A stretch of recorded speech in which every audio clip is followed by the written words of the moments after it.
Hello there and welcome to CNR Extra here on Citi TV, coming to you live from our studios at number 5, Ola Hansen Lane, Tesano, Accra. My name is Philip Ni-Late. Coming up.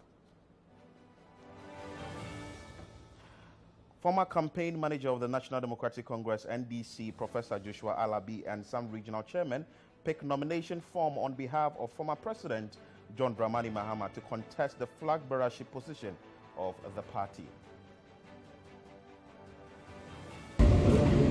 A leader who has done it before, a leader who is humble, a leader who will put the people in the center of any policy of this country. More tributes pour in for ex-Black Star player Christian Achu as Liberia president donate $10,000 to family. All I can say, he was just a very lovely person, respectable, very respectful with his mates, coaches. Also, family of 17-year-old second-year student of the Islamic Senior High School in Kumasi, who was killed at Wenchi, calls for justice for their daughter. Obi wura damuno mana ndoko hwe na Aisha wadamoja mo nua kese bi ho ayede ya buruburu no nua baye mi. And still to come on CNR Extra, Majority Leader in Parliament calls for a new constitutional order that will place a cap on the number of ministers appointed by the President.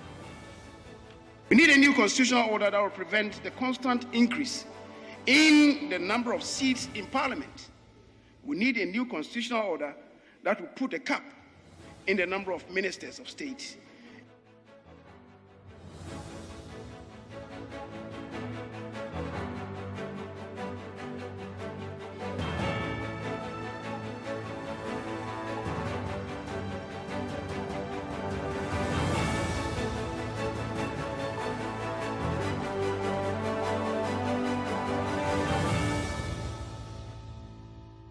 CNR Extra is live on CCTV, and you can join us with your thoughts, submissions, and comment via our WhatsApp line on 0204447033. You can as well join us on YouTube as we stream there live on CityTube. Jude Mensa Duncan, you welcome once again to the show today. Thank you so much, Philip. Always a pleasure to be here. How is your day going? So far, so good. So far, so good. We can't complain at all. Exactly. Let's go straight to the National Democratic Congress, the NDC, because the party has opened the picking of forms for both presidential and parliamentary. Yesterday, a former campaign manager of the party, together with some chairmen of the regions and also some officials, picked the form on behalf of former president who is contesting or aspiring to be the flag bearer of the party. Let's bring you that insert. Former presidential candidate of the National Democratic Congress, Professor Joshua Alabi, and some regional chairmen have picked nomination form on behalf of former President John Dramani Mahama to contest the flag bearership position of the party. Now, the party has slated May 13 to hold the presidential and parliamentary elections to elect new crop of individuals to lead the party into the 2024 elections. Eligible presidential aspirants are to pay 30,000 Ghana cedis and a filing fee of 500,000 Ghana cedis to lead the party. Now, picking the nomination form on behalf of John Dramani Mahama, Professor Joshua Alabi said all and sundry must rally behind the NDC to rescue the country from its current economic mess. There's more in this report. Well, it's that time of the season again where political parties go to the polls to elect their aspirants or individuals who can lead the party going into the elections. You know that 2024 is very near, and so for the NDC, it has slated May for its elections to be held. That is for the presidential and parliamentary seats. And so preparations have begun already. Today being a Wednesday, the former president, John Dramani Mahama, is set to officially pick his nomination forms to vie for the presidential seat of the NDC going into 2024. And already, even before he came, or he had his representatives come to pick his nomination forms for him, there were a lot of people who had thronged the party head office at Asylum Down, and they had come to throw their weight behind the former president. They say that he is the best candidate to lead the party and to rescue the country as it is currently in an economic mess. And so people had already thronged here. A lot of chants were ongoing. Jama, a lot of people were singing and calling on the name of the former president to come and rescue the country from its current crisis.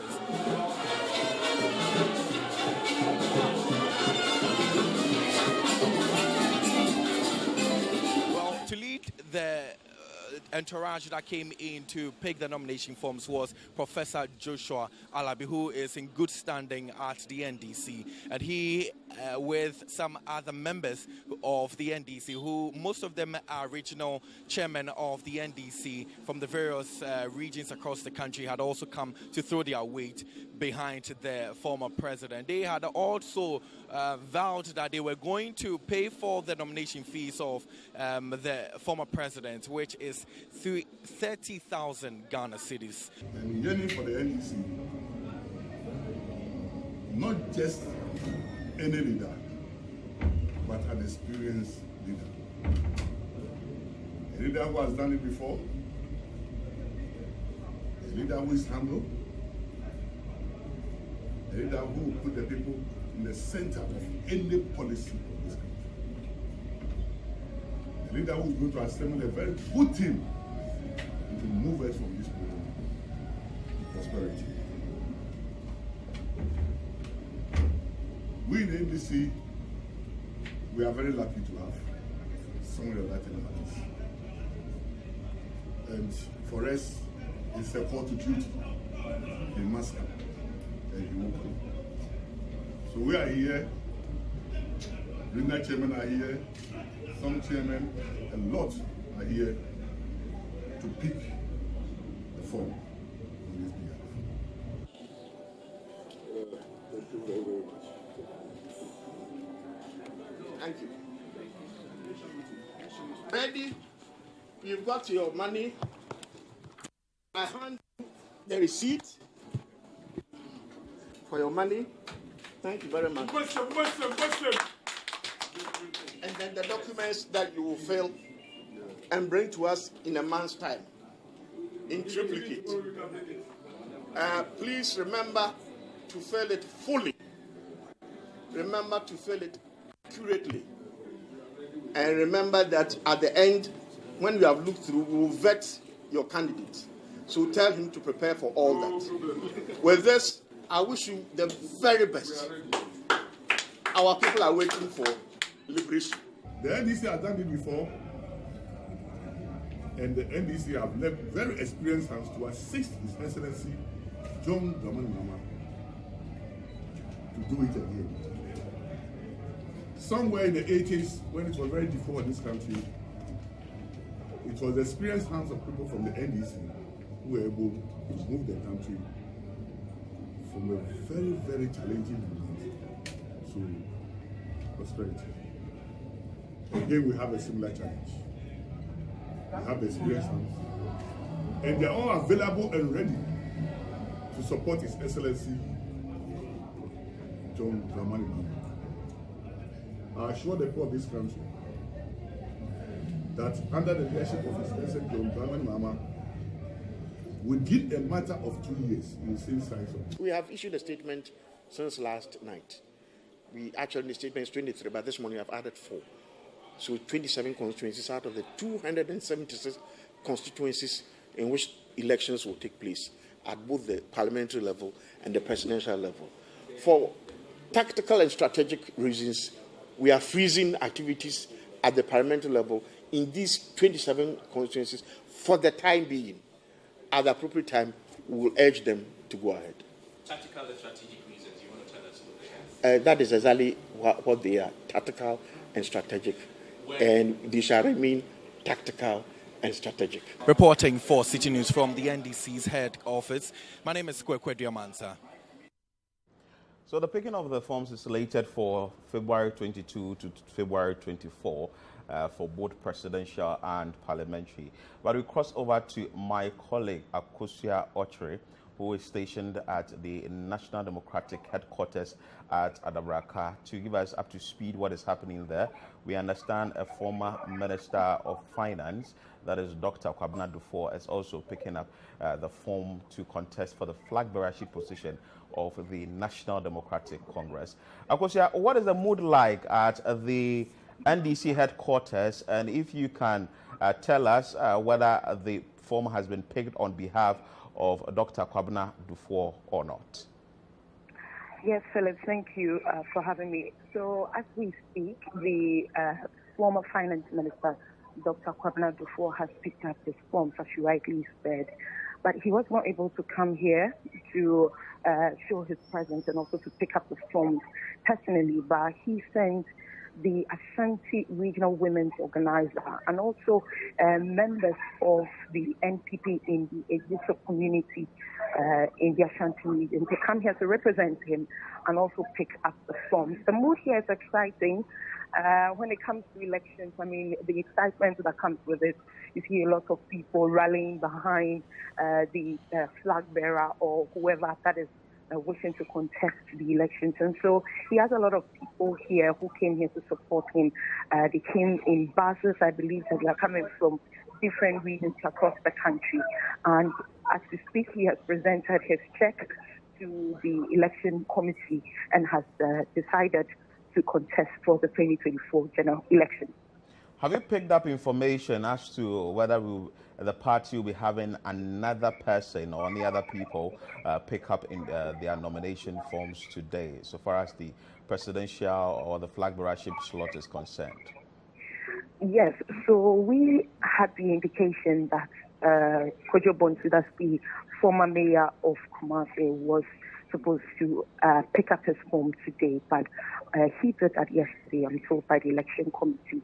He sent a delegation to represent him here to pay for the nomination form and also to assure the party that they will do all that they can to make sure it files the nomination and contest for the election. So as we speak today, only Dr. Kwabena Dufour has picked up the form, and he's the only one expected to do that. Exactly. So speaking to the individuals who picked the form on behalf of Dr. Kwabena Dufour, what have they been telling the media? What did they tell you? The reason why he wants to be the flag bearer of the party? Okay, Philip, so if you know Dr. Kwabena Dufour, for a lot of people who know him, he was the former deputy governor of the Bank of Ghana and then subsequently became the governor of the Bank of Ghana. Then he won an award by the International Monetary Fund as one of the world's best bank governors of the central bank. So he has a lot of skills and a lot of knowledge when it comes to the financial sector, and he's built that reputation over the years. Of course, being a finance minister, you do expect that from him. And so, speaking to the people who came here to represent him to pick up the forms, they are assuring that Dr. Kwabena Dufour is given the nod to be able to bring all his expertise in the financial sector, bring it on board to help the country grow. Now, one thing that just transpired was that the chairman of the committee that is spearheading the picking up of the nomination of forms, he also indicated to the individuals who came here to represent Dr. Kwabena Dufour that they should go and tell him that the economy is in shambles, and so he should be bent, nothing should cross his way in his bid to contest for the elections. They want him to be very focused on his ambition and come in to save the economy. Okay, Akosua, thank you so much for your time. And that is Akosua Ochre. She's my colleague here at the Citi newsroom, who is stationed at the National Democratic Headquarters at Adabraka to bring us up to speed concerning the picking of forms. We understand that the former Finance Minister, Dr. Kwabena Dufo, has picked up the forms, and this was done on behalf of some executives in the party. And we know John Dramani Mahama did his yesterday, Kojo Bonsu did his yesterday, another individual too, Ernest Kweku Krobia also did his yesterday, and now we have Dr. Kwabena Dufo, the four in the race. I mean, is it not interesting? Interesting. From the Swedo declaration, when former president, late president, Jerry John Rawlings literally unanimously declared Professor Johnny Atta-Mills as a successor. Up until now, the NDC as a party has come a long way. But in the period, what we've seen is a lack of a strong competitive race to lead the party. I mean, you'd argue that in 2007, about 17 contestants contested the MPP flag bearership, out of which now President Nana Akufo-Addo won. But within the NDC, it's almost unanimously goes in favor of one person, we saw between Game, that was the whole Get Atta-Mills Elected campaign, and the Fonka, Friends of Nana Kunedo Ajimai-Rawlings. Eventually, the late president, John Evans Atta-Mills, beat Nana Kunedo quite significantly. About 96.9% of votes went in his favor. So, I mean, it is when the point I'm making is that when you get to some level in the party, it's almost clear.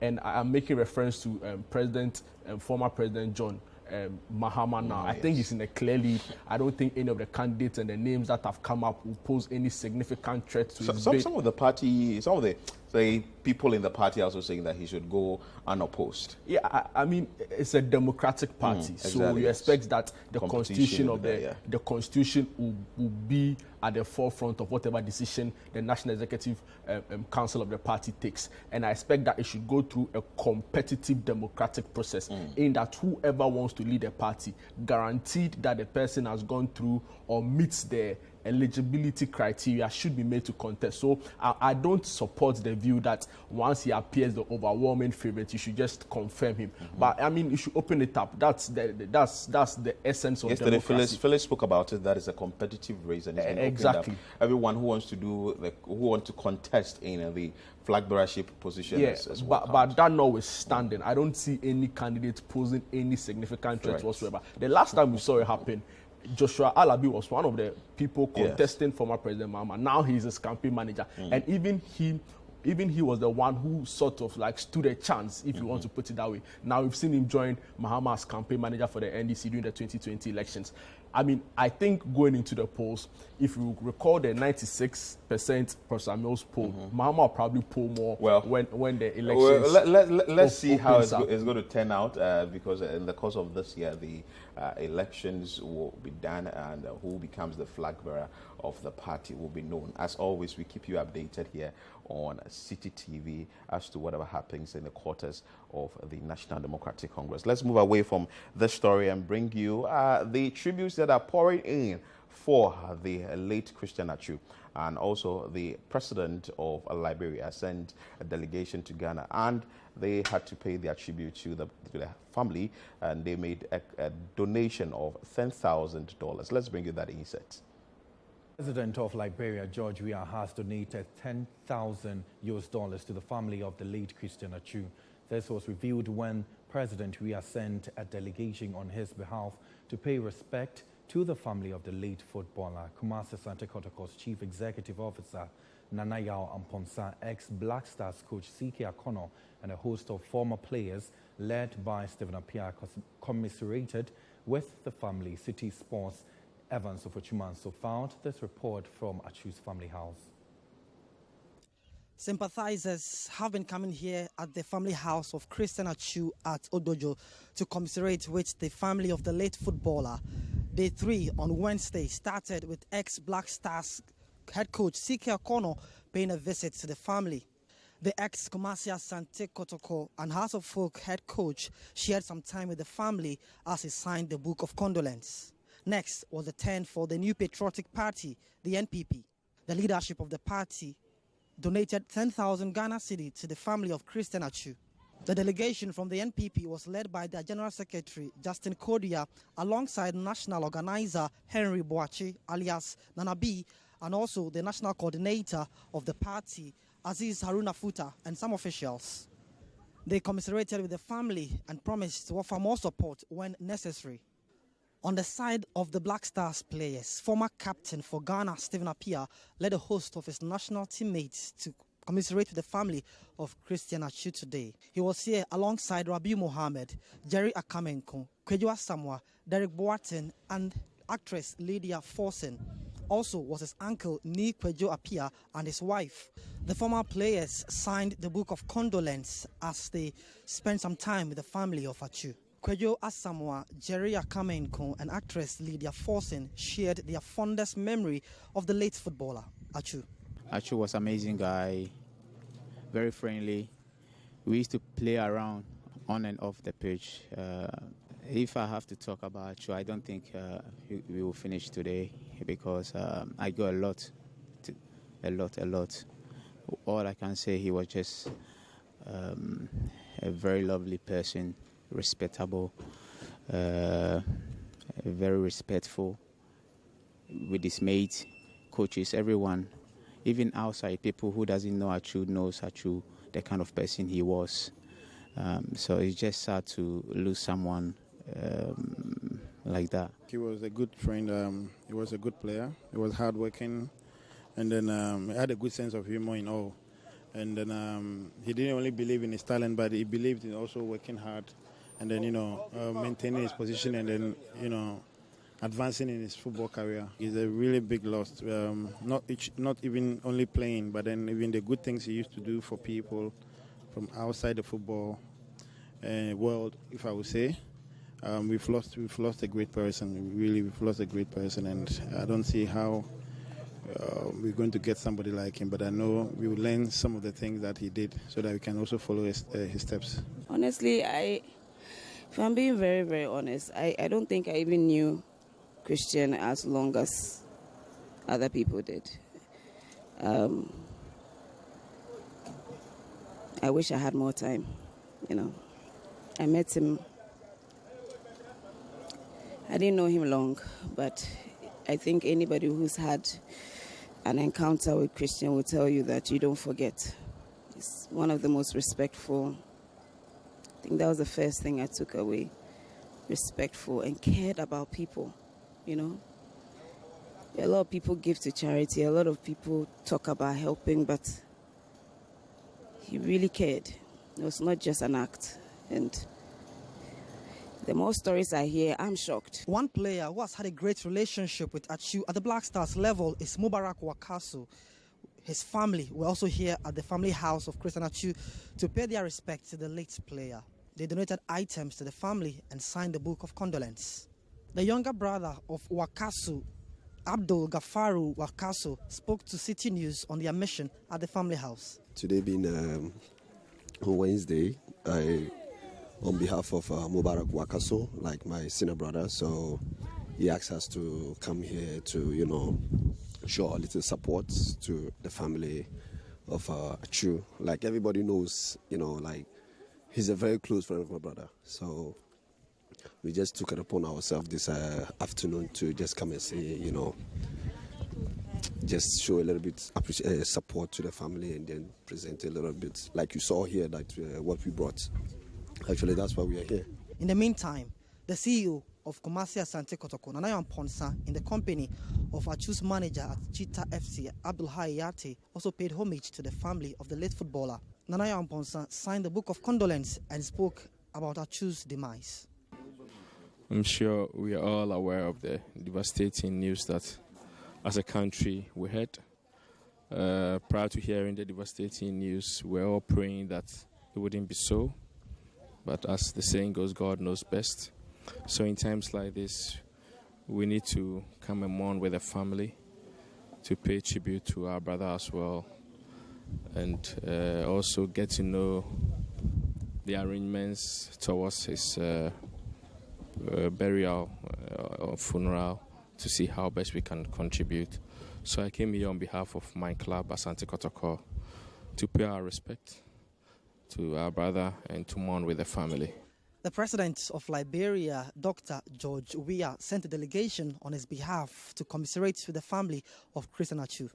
The delegation was led by former Black Stars player Kwame Ayew. The delegation donated $10,000 to the Achu family on behalf of Dr. George Weah. Reading the citation on behalf of the Liberian president, Kwame Ayew highlighted Achu's impact on humanity. From the President of the Republic of Liberia, I am deeply saddened to hear the devastation news of the passing of my neighbor, my small brother, and my young friend, the late Christian Achu. I knew him personally and in his formative years in the game of soccer. I would like to express my deepest condolences and sincere sympathy to the bereaved family and to his friends everywhere for this irreplaceable loss. The day concluded with the visit of the Supporters Union of Ghana. They were well received, like many others before them, by the family of Christian Achu. General Secretary of the Supporters Union, Kasim Hawal, spoke to Citi News after their visit to the family of Achu. Our visit here is as usual. I mean, we are here because of the demise of our beloved brother Achu, who has been with the Blasters, and we have been also been supporting them. Especially Achu, because he, in fact, apart from the field of play, Achu has been doing so much, he's been doing so well, and whatever he's doing has also it has benefited Ghana supporters. It is quite unfortunate because losing Achu at this time of his age and his career as a footballer, I mean, it's a great loss to the nation. It's been a long day here at the family house of Christian Achu. Several sympathizers coming through to commiserate with the family, from the NPP to the Christian Achu's former players at the national team, and then the Supporters Union, as well as the president of Liberia. More sympathizers are expected to come through in subsequent days. For Citi News, I am Evans Ofochumanso. And of course, more tributes are pouring in, and also the sympathizers are going to the family house of Christian Achu to at least sympathize with the family concerning his sudden demise. We have a man, that is my colleague Evans Ofochumanso, who is still stationed at the family house to monitor events that are happening there as to who is coming into the family house to pay tribute or to at least pay some sort of condolences to the family. Evans, what can you tell us? What is currently happening at the family house of the late Christian Achu? Well, it's the fourth day since the Book of Condolence was opened here at the family house of Christian Achu at Odojo, and as I speak to you now, executives from the National Democratic Congress are here paying their respect to the family of the late Christian Achu. The delegation from the NDC was led by their national youth organizer, lawyer George Opariado, and they donated 2,000 Ghana cedis and also 30 cartons of bottled water to the family of Christian Achu. The NDC also pledged further support for the upcoming one-week observation and the funeral of the late footballer. Earlier in the day also, his former teammate at the national team level, that's Samuel Inkum, was also here at the family house of Achu. He came around to also commiserate with the bereaved family. He signed the Book of Condolence and also donated items to the family of Achu. Speaking to Achu's family, he also pledged further support as and when necessary from his end. Now, Achu was a former student of the TI Ahmadiyya Senior High School. So some of his former classmates and also colleagues from the school were also here as well to pay their respect to the family of the footballer. And we also understand that reps from the Turkish airline were also here to also say or pay their respect to the family of Achu. We know that in his final club football time, he was with Hatayspor in the Turkish Super League before the incident happened on the 6th of February. So the reps from Turkish airline felt it necessary to come here and also pay their respect to him. But as I speak to you now, the NDC are still inside the house now as they're speaking to the Achu family. That's what we know. Before I came outside, they were signing the Book of Condolence parents, and they're trying to also share some time with the family before they move out, to try to get more reaction from them when they step out of the house. But in summary, that's the latest here from the house of Christian Atsu. It's quite busy as it has been from Monday, Tuesday, Wednesday, and today. And with the preparations that have been put in place, we know that the one-week observation is going to be done on March 4. Have you still been engaging the family as to what more is being put in place for the preparation for the burial, now that government has also pledged to support the family? Absolutely. I've been talking to the family on the one-week observation. And the last time that the family of Christian Atsu, the Ghana Football Association, and the Sports Ministry held a meeting, they were inconclusive in terms of the location for the one-week observation. We understand that there is the likelihood of another meeting tomorrow, Friday, involving government and the family of Atsu to decide the exact locations and modality of the one-week observation. Also, in that meeting, it will be decided as to the final burial date of the player. His family have proposed the 17th and the 18th of March 2023, but that's subject to government approval because it's going to be a state burial. So the family are still waiting for the President of the Republic and also the Sports Minister to decide on the final burial dates for the player and then other modalities. So that's what we understand, that there will be a more meeting and more interaction between the family of Atsu, the government, and also the Sports Ministry. It's a three-way affair between these agencies to find out how best to give the player a befitting farewell.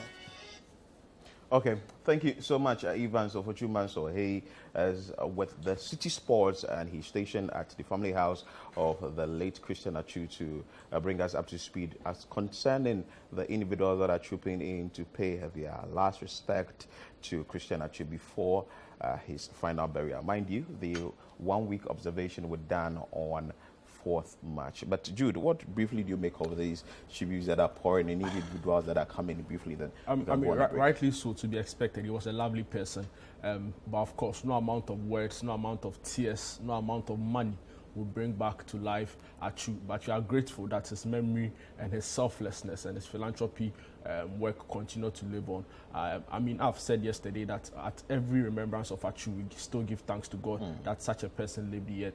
Our sincere condolences to the family. We are praying for strength in this very difficult time for them. Okay. And that is it here. We will still bring you more updates on what is happening at Christian Atsu's house. But for now, let's go on a break. When we come back, we bring you a story on the family of the 70-year-old second-year student of the Islamic SHS in Kumasi who was killed at Winchi. The family is calling for justice for their daughter. Stay with us. We're back with more stories.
Plus is a fully skimmed evaporated milk. Creamy Plus is available in a shop near you. This message has been vetted and approved by the FDA. I passed by your favorite barbecue place and I got you something. So on a scale of 1 to 10, what is your pain level?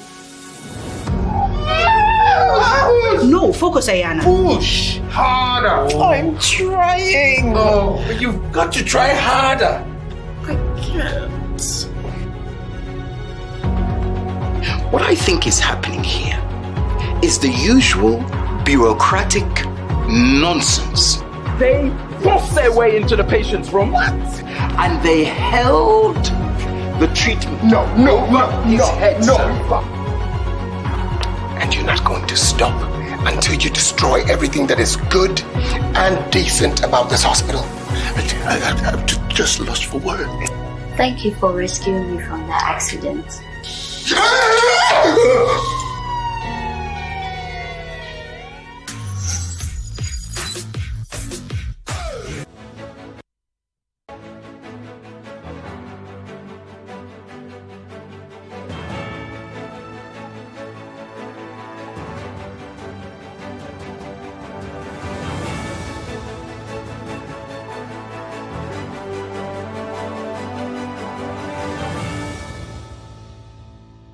You're welcome back. You can join us with your thoughts, submissions, and comment via WhatsApp line 0204447033. Let's bring you some more stories. And the family of a 17-year-old second-year student of the Islamic SHS in Kumasi who was killed at Wenchi calls for justice for their daughter. Let's bring you that insert. Family of the 17-year-old second-year student of the Islamic SHS in Kumasi, Aisha Sidhu, who was killed at Wenchi in the Wenchi municipality of the Bono region, is calling for justice for their daughter. They have urged the Wenchi police to do a thorough job to bring the perpetrators to book. Citi News' Michael Saponinfum reports. 17-year-old Aisha Sidhu, a second-year student of the Islamic Senior High School at Kumasi in the Ashanti region, was found in a pool of blood in the room she sleeps on Monday and was rushed to the Wenchi Methodist Hospital, but died on Tuesday.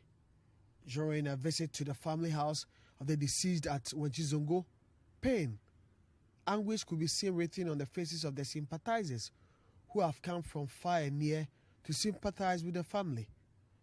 Though the Wenchi Police Command refused to speak on the incident, it was gathered that they have commenced investigations into the incident. Alhaji Baba Musa, the father of the deceased, has been narrating the incident. Aisha Oko Islamic Senior High Ewu Kumasi. Tell me say omuma kwai Friday no ena oba wenchi. Toba wenchi no nina na nada. The nina na unfortunately no oba ena nina na nso atokwai. Ni sister ba ko nso onso kusku. Tina sa kwa ka wono nko a to wono na da mu. Friday. Nti Juada oda Friday mimina kusiada Juada nopa beye 7:30 to 8 ena yehunze Aisha wanyane ena omukobo opuno mo obi anti nenka ena ye sister ba ko kasa ena obi kasa wa hunze mpuma no ya bie no abontene tiema omo bai eba abontene we hwe se na kura mpuma no nso ya bie a mpuma no eda ho nti obi wura adam no mpuma no nti wokohwe na Aisha wadamoja mo a nua kesi bi ho ye di aburuburu no nua be yemi no a wada ho unconscious wo moja no ti be frame me wadam na me na ma ye bu dan no ena ye raishi Aisha to hospital ti doctor for no pimsua the following day in the morning ena Tuesday in the morning ena Nyankumpong ejina die back. Some of the family members have been speaking to the news team on the incident. Aisha don't have a friend. I've always, Saturday and Sunday, we always go to Makaranta. After the Makaranta, if we come, she don't go out. She's inside watching television. She don't go anywhere. Akwara no oju. Oni mo bia okrum ha. Oba afie yema na oti onko ba bia ofiri agi se enimo ho. Ho so me yesto. Baba ho kra bia na opinsu. Me no eba nso ofere me ontimi nhwe manim kra. Nti won tra enimo. O hyene me na dem agi se fie yema hanko a. Na no de Eja minim ne ya obi nipa bonefo abeto ahya akole so akunu ya na me won kran na frame se ne asi ti bi di ho abobo sa no ameda sore se frame se wantimi wa firim na me si mo bae nti mote ya sa. The family of the deceased are, however, calling for a thorough investigation to bring the perpetrators to book. Sisi Misre police force say Aisha no awaya mebano. We need justice. The Misre say police for no thorough investigation. Na yentimi hunu omo di mebano dem no. Na omo so face justice. The police for. The deceased is yet to be buried as the doctors are yet to perform the autopsy. The family of the late 17-year-old Aisha Saidu is calling on the Wenchi police to conduct a thorough investigation and bring the perpetrators behind this heinous crime to book. From Wenchi, Michael Saponifum, Citi News. A very sad one there, but I believe the Wenchi police are into the case, and like has been stated by Michael Saponifum, though the police hasn't spoken to him yet, some form of investigation has been launched into the case. Issues of killing, issues of murder, issues of assassination and all that, I'm sure the police is up and doing when it comes to these things. Yeah, I mean, Philip, yesterday I was saying when a similar story broke that in Dentra for Binasio, a place Iron Fury, and also a young man had yes. for Dentra for being so a young man had lost their life. I mean, every time stories like this come up involving young people, people in their teens losing their life in such circumstances, it can be very difficult for the families and also for their loved ones. I mean, very traumatizing to the circumstances leading to which the person lost their life. I mean, it's very unfortunate that it's happened. We expect the police to take some of these things up seriously.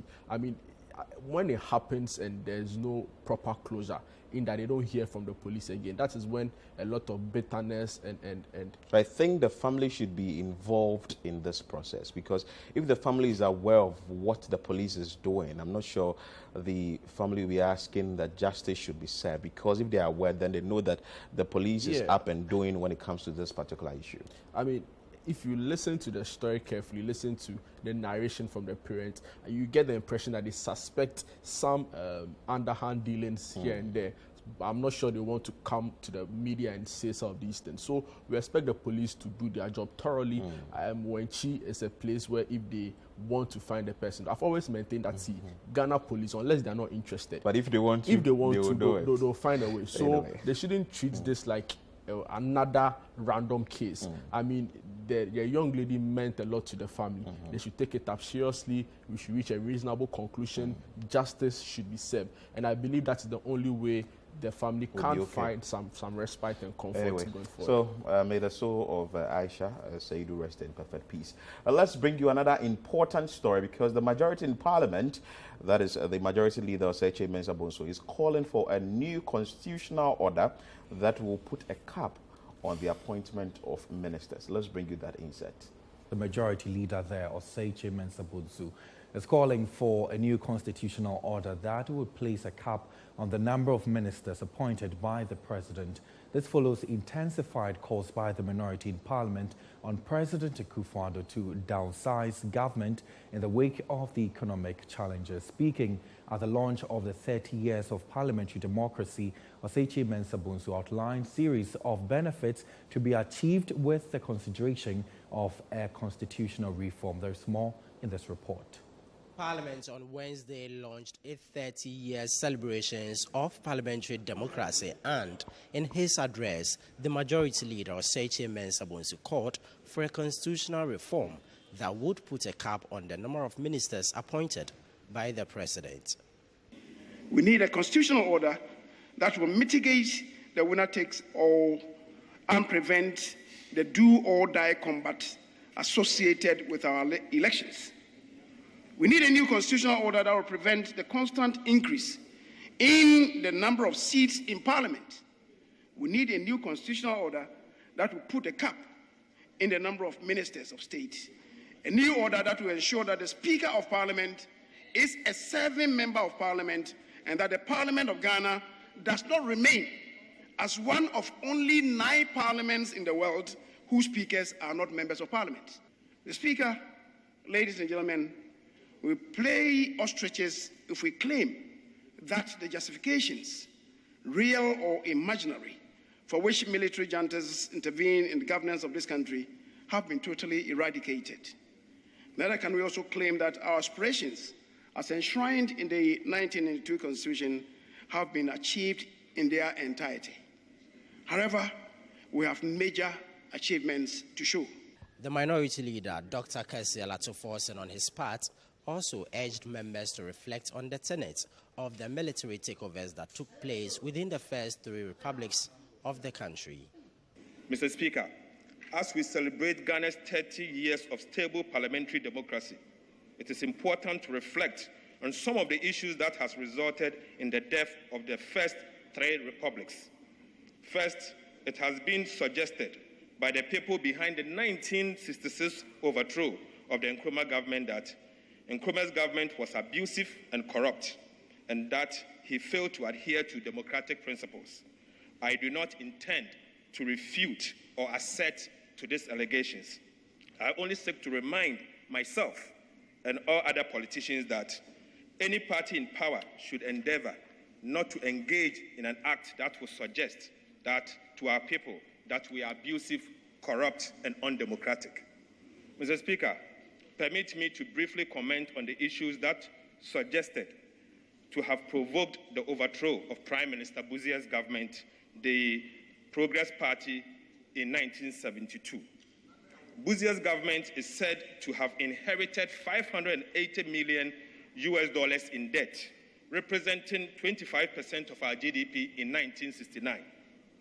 By 1971, the $580 million has increased by $72 million in accrued interest payment and $296 million in short-term commercial credit. This led to economic difficulties which compelled Prime Minister Buzia to recommend to IMF and for IMF to introduce austerity measures that led to freeze in wages, increase in taxes, currency devaluation, and rising import prices. This led to protests, particularly by Trade Union Congress.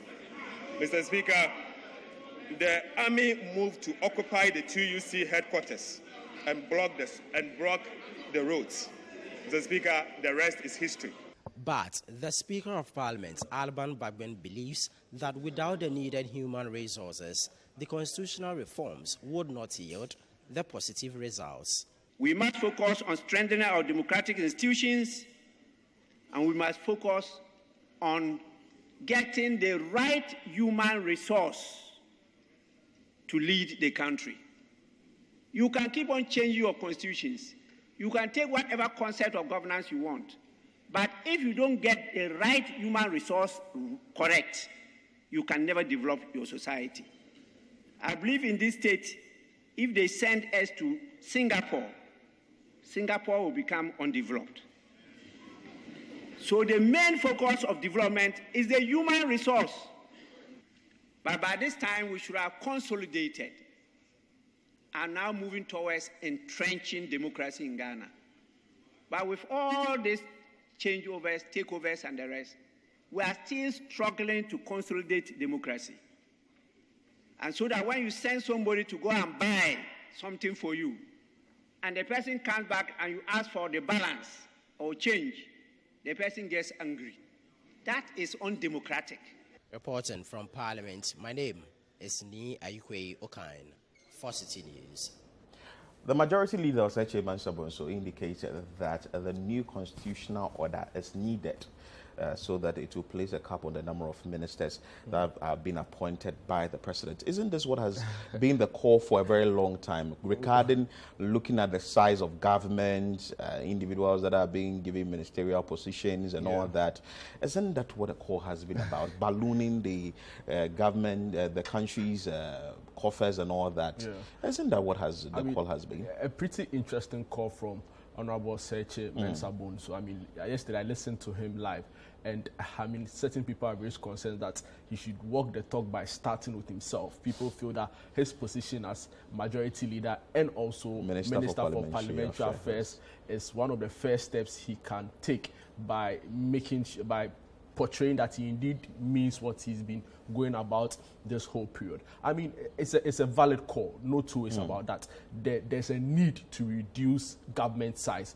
I mean, if you look at the structure as it pertains currently, there appears to be a lot of duplication of roles. Exactly. We were not too long ago talking about the fact that we have a Minister of State in charge of Works and Housing, and we also have a Minister in charge of Works and Housing. We also have a Minister of State at the Presidency in charge of Works and Housing. There's Railway Minister, there's Transport Minister, there's Road and we had Procurement Minister. We had Procurement Minister in the previous government. So there's a clear it appears that there's some sort of duplication of roles, for which reason that calls have come that there's a need to cut down on it. So, I mean, it's a valid concern, considering the current economic circumstances we find ourselves in. We've said that, and we agree on this table. Financial analysts, economists have said that in order to really meet our debt sustainability targets, we need to cut down on the size of government or government expenditure. And one way of doing so is to cut down the size of government. In the first government of Nana Addo Dankwa Akufo-Addo, it was some 121 ministers, but that also included deputy regional ministers. In his wisdom, after winning a second term, he said he didn't need deputy regional ministers, so he cut them down. Even cabinets, there were some reshuffles. Today on the Citi Breakfast Show, I was listening very closely to Mr. Kwabena Japon, who worked very closely as press secretary to former President John Agyekum Kufuor, and he was asked the question about what he makes of this government, and he was pretty clear. He says, see, let's go straight into, I mean, after the 19 cabinet, then the traditional 19 cabinet ministers, we don't need any other ministry again. So for every other ministry who is not originally part of the cabinet, you could find a space or some spots in there in one of those 19 existing cabinet ministerial positions. And I mean, I saw some sense in what he was saying. That's only if government will take it up. But Philip, for me, listening to what happened in Parliament yesterday, the bigger conversation has been the neglect of the Constitutional Review Commission. I mean, I think Professor Albert Fiajo, who led that commission, did a fantastic job. That was the commission set by former President John Evans Atta-Mills. May so rest in perfect peace. I mean, go back to the detailed approach, traveling all over the country, speaking to thousands of people on what we need to do to build a more formidable, a more resilient constitution. And I felt the work they put out, unfortunately, has been disregarded by successive governments. But we need to go back to that document because it speaks fundamentally to some of the main issues that is affecting our constitution right now, affecting our democracy right now. Make no two ways about the fact that the 1992 constitution in its existence has been a resilient and has offered a good foundation for our democracy as we see it now. But there are fundamental problems. I mean, if you look at the Constitution... Just briefly. Yes, I mean, if you go back to the Constitutional Review Commission, they were saying, see, the Constitution as it stands is not fit for good governance. It was drafted by a reluctant Democrat. I'm referring to former President John Rawlings. It has too many entrenched clauses. I'll come to that briefly.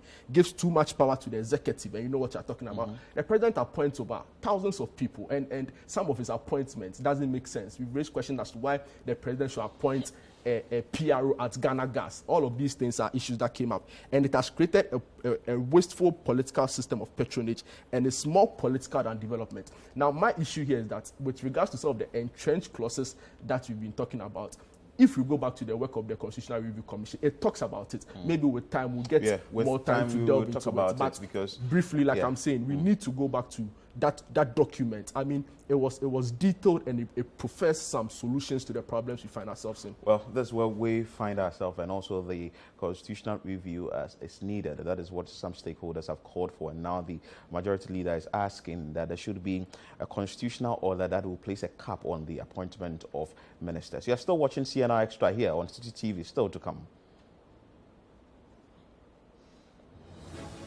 Government assures it will ensure beneficiary oil marketing companies retail product at prices commensurate with the Gold for Oil policy.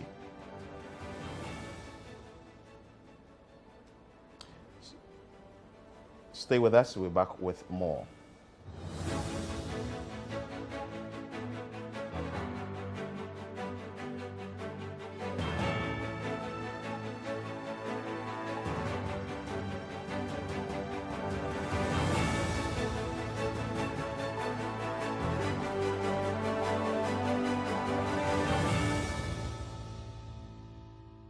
Everybody, let me see.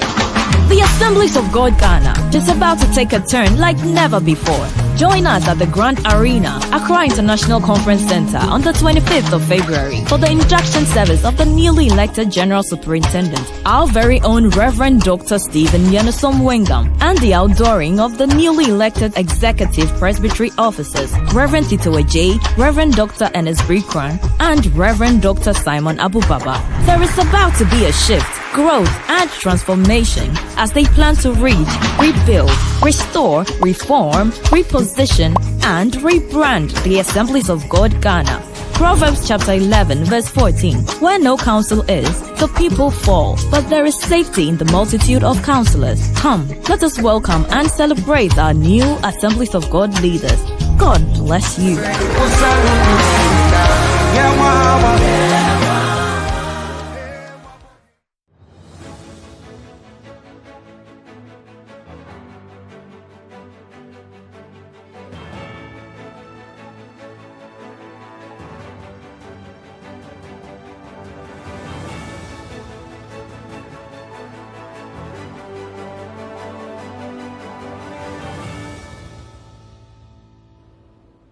You're welcome back. Now, government has indicated that it will ensure that the beneficiary oil marketing companies sell their products, that is petrol and diesel, in line with the Good for Oil policy. Let's bring you that insert.